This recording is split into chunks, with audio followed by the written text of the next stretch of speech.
masaladii xalay ee ku saabsanayd heesta aynu khulaasayno kadibna aynu ka soconno. masalada heesta la yidhaahdo ama waxaan maansada la yidhaahdo waa magac guud oo shay bannaan iyo mid aan bannaanaynba ay soo hoos galaan.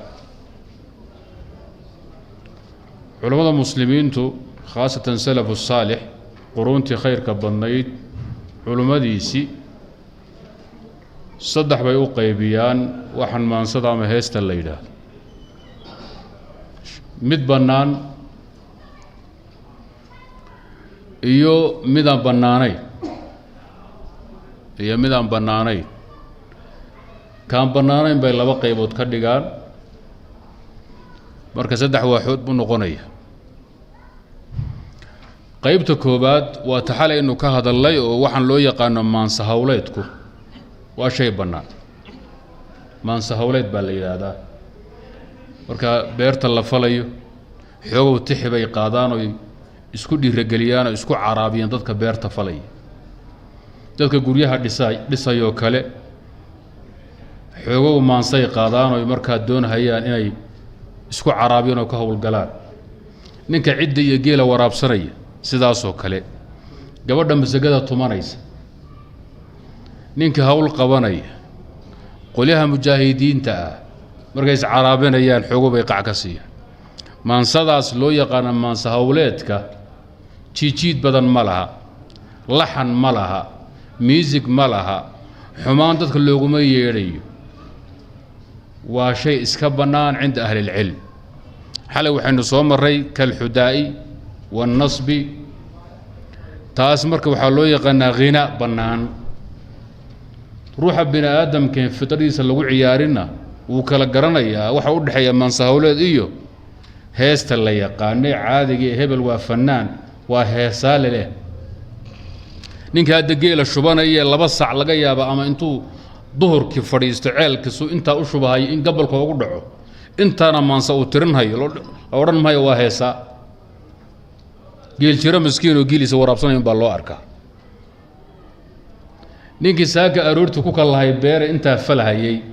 ee gabalka ugu dhacay intaana heesahaya caraabinaya dadka beerta jebinaya looba arko inuu yahay heesaa iyo fannaan. marka waxa maansa hawleedka loo yaqaan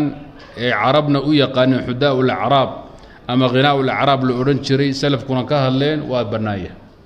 hadduu ka badbaado edabdarro in layskugu yeedho ama axad bini aadan lagu dulmo lagu caayo. nooca labaad asagu waa xaaraan, laban uga qaybsamaa.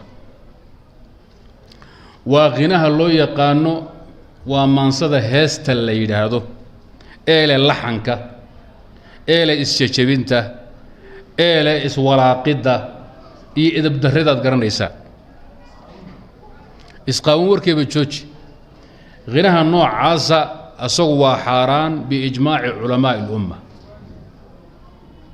waxa hadda heesta u taqaanaan iyo fannaaniinta aad tidhaahdaan iyo hebel waa fannaan waa heesaa aad tidhahdaan hawshay ku howlan yihiin waa xaaraan, waana masale ijmaaciya, khilaafna ma laha. wadaad dambeo asagu iska soo rucleeyo xiiqsan oo hawl meel kaga go'an tahay ha ku lugi. alimaam cumar bn cabdilcasiis yaa ijmaaca guuriyey, imaam maalik baa soo guuriyey, shaafici baa guuriyey, axmed baa guuriyey qabla an yukhlaqa ibnu xasm. ibnu xasm iyo khayrkii intaan la abuurin, walaa ibnu طaahir alqaysaraani suufi almulxid aan la abuurin,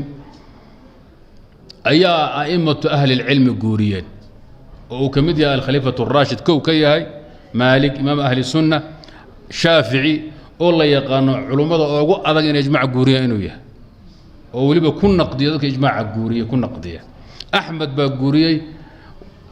31 caalim baa ijmac soo guuriyey, 31 caalim baa ijmac soo guuriyey. marka wadaad dambe warkiisu iska yahay khalad galay ama ijtihaadoo gafay laguma lugo oo masaladaa marka masale muran lama ah. heesta laxan kale ee isjejebinta leh ee edabdarrada wadata ee nin weyn dhaqankii aan ahayn ee lagu yaqaana dadka fasaqada ah caanka u noqotay heestaas waa hees xaaraan, waa in bannaanka laga maro. ninka sameeyana waa faasiq markhaati ma galo kii kaag dhawaa wixii laga shaqaystana waa xaaraan laguma xajiyi karo bal waa laguna cadaab mudanaya qaybta labaad waa qaybta loo yaqaan oo qaybta xaaraanta ka mid ah haddii si guud loo fiirino waa qaybta saddexaad alghinaa asuufi ka la yidhaahdo wey alghinaa asuufi heesta iyo maansada iyo xatrada iyo nasrada ay qaadaan qolyaha dariiqooyinka ah ee durbaanaha garaacda iyo kuwan hadda alxaq balaaza loo fadhiyi laayahay tu alifka taadka wax ka dhacma suma taqaanaa midda iyaduna waa xaaraan weliba ta hore iyadaa ka liidata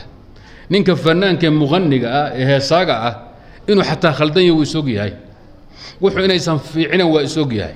naftaa naga baratay waa balwad waa ku soo korray xoogo mushaaru ka raadinaya laakiin kuwan aafadoodu waxaa weeye shay macsiyo ah bay ilaahay ugu dhowaanayaan qurbo iyo diin iyo cibaado iyo alla dhawaashay u arkaan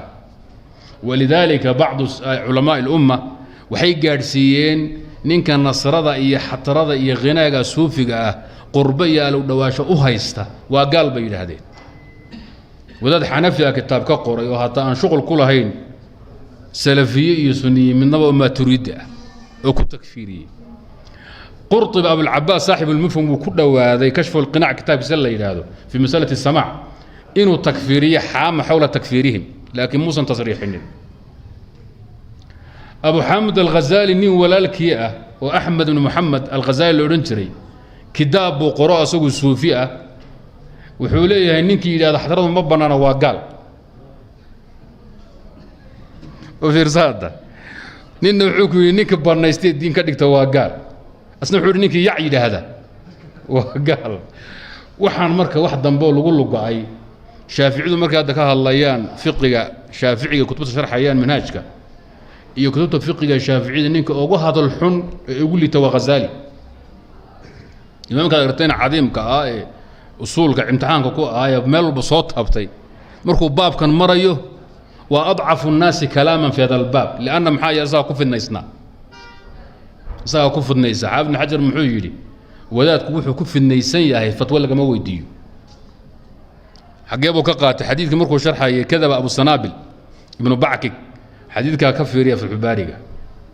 wadaad asagoo ribada cuna sheekhu bal ribada ka war haddaad tidhahda muxuu ku leehay laa ba'sa laa ba'sa noloshii baa gashay laa ba'as mid asagu haweenka meerxad ku meheriyo meelahaas ka burdhaqlaysta haddaad tidhahda masaafo iyo islaan aan wey lahayn sheekhu bal ka warran muxuu ku leeyahay masale khilaafi laakiin anigu waa sameeyey iska wada ku leehay wadaadku wuxuu ku aafaysan yahay waa la iska ilaaliyaa allaahuma inaad daliil cad iyo war cad aad ku aragto haddee markaa nas u taageero mooyeen masaa'ilka ijtihaadka wadaadku wuxuu ku aafaysan yahay waa laga fogaadaa masaladan marka alghinaa asuufi ee qurbo iyo alow dhawaasho laga dhigtay ee laxan kale ee durbaan kale ee marqaan kale lagu judboodee taqaanaan ee waaga annagu aan xatrayn jiray aan ismoodi jiray haddaan dhici weyna in ilaahay agtiisa waxba aanna ku lahayn wadaad haddaba nool oon geeri aanan ku maqal iyo habeenka jumcaha ah iyo habeenka arbacadaba wuxuu qasab nagaga dhig inaan xatrayno haddii kale aroortaas kitaab idiin akhrin maayo carabiyadu noo akhrin jiray naxwadii sarfigu noo akhrinay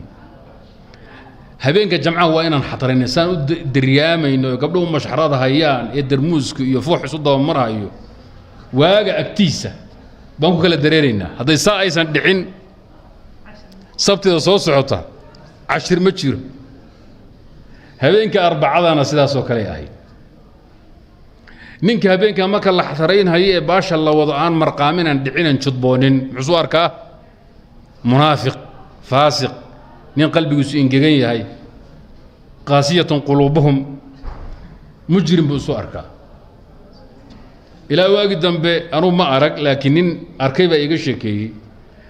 wuxuu ihi wadaad baa markay naftu qabatay oo uu judboon waayey iyo maalinka habeenkii dambe iyadoo xadraynay istuuray kashkaashkii lagu fadhiyey iyo meeshii la fadhiyey geed weynoo dogoba lagu celiyey kashkaashka iyo bartaa la helay dhiiggii baa faninay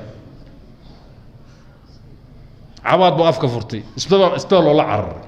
hadduu judbaysan iyo marqaansay waxa ku dhacay muusan gartayna moogta waa nin isdanaasacay bal istuuro iska dhig nin marqaansan marka midka asagu xaraamnimo waxa u dheer waa xaraan diin laga dhigtay بعض أهل العلم لا يحكوا تكفيريا با كهوري فنانادو يا فسقادو قادانا ودقن فسقيه مجرمين اسنوا دين لا لبدا نوع با علماء اجماع بي سو غوريين انه حاران yahay كوسي ديران ما كتب بدن با laga qoray carakawa معاصرين كتب بدن bay ka qoreen salaf kutub badan bay ka qoreen xagga fuqahada waa weyn ninka ugu horeeyay masalada ka hadlay kitab ka qoray Shaafici way Abu Tayyib al-Tabari أبو إسحاق الشيرازي شيخيسي نينكي الزمن كيسي اللي يريه حلقة يسوى حافريسن جري 500 فقيه من شتى المذاهب في كل جمعة وحولها حلقة للمناظرة واحد انت أمن زنوب ننتدعي وعلمي كوب حل ديراضي وحر كعي عركواء واجد مركو الدقوبة سقاشن دور بكل انتي oo toddobaatan meelaha soo gaaray ee wuxuu wixii munaadara waxaan u wakiishay ardayga Abu Ishaq al-Shirazi ninkaas hawsha qaban jiray barka wadaadka kitaab uu ka qor waa madbuuc risaalada akhriya asaga iskale Shaafiiciyadu ragga ugu cadcad ee masaladan tafsiiliyay ee fariisiyay way waa dhaqan diin la'aan ya faasiqnimo way dhaantadu xagee galaysaa dhaantadu inay ilay xagee gali وقيبتي حاران تايد بإجماع المسلمين دين لآني قال لموي ولبا إن ليد هذا نينك أن لا إيمان المسلم معه والدين لآني قال لمو إن لو يراد نينك طانتين واي ووعل وهذا ويد ميد وقادين وودادا يا ماشي كتغي اسا اي شكي جيجيغو تغي وحوري إن إليو باشان آفدي أمد دقن كغا دميسي جوجي ودين لان ما بنانا دقنك جوجي بو يري وحوري كال يا تاي حوري سومالي بان ور سومالي مره يا تا وغادين بان هاي وغادين waa tay dhaantana waadidi wicil baatay garac ogaadeen ma tid buuri wanin dhan sheekhu saa ku leeyahay asaga baa iga sheekeeyo ii sheegay marka aafadu halkaas ay gaadhay sidii macsiyada ahaa ee dambiga ahaa ee kabiirada ahaa ee bacdu ahli cilmi ba hadii qurba laga dhigtay kugu takfiirinayeen ee wuxuu leeyahay ninkii la iman waaya ama inkira qoonsado waa garac nasabkiisa duran yahay oo qadfi baasha li'aan waxa ka bilaaban haya asagii baa dadkii qadfay wuxuu ku arkay inaad ahayn ba aadan reerkaaba u dhalanin balaya aad tahay labada qaybood way yaan la isku khaldin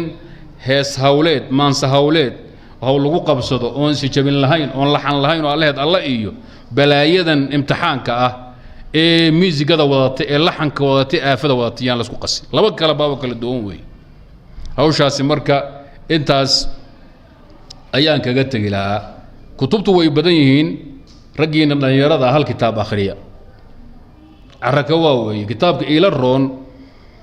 xagga jamciga iyo xagga baxthiga iyo shubahaadka ka jawaabidooda iyo naqliga ijmaaca iyo tahriirinta masaladaba wadaadka nidiyab ibn sa'd al-ghamidi la yiraahdo kitaabkiisa uu الريح القاصف على أهل الغناء والمعازف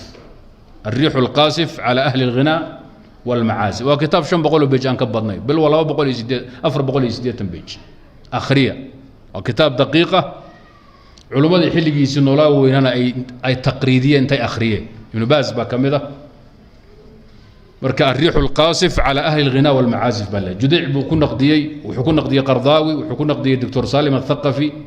يعني ونقد علمه ولي إذا بيسان علمنا كل سنة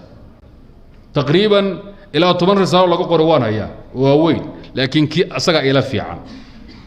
حق مادة أصولي أي النقد أنت إنك بعضنا دكتور عبد الله عبد الله بن موسى رمضان كتاب كيسة الرد على الجذع والقرضاوي في مسألة الغناء والمعازف آخرية أصغنا ومجلة كوزن وإلى لحب قولوا بيجة مركا مسألة يعني لقوا خلدامي هدي أي باشي هستا أي هوان بصوق قلار أما أفلقادي أي صوق شو أما حماضة كل لوجو يزنا يتعرض يفواحش عشق يبان وح لوجو شيء بخت جاي أمضى أورس يدا يأفدا يدقن حماضة أي ماشية تمادنا مرن بملا إني حارنتا مرن بتاسم ملها مركا أنت أنكو جابية كتابك أخرية مركا كتابك لما يسان هدي وح شباء صهره مركا سينسكو إيماننا ومن أحالك فقد أسندك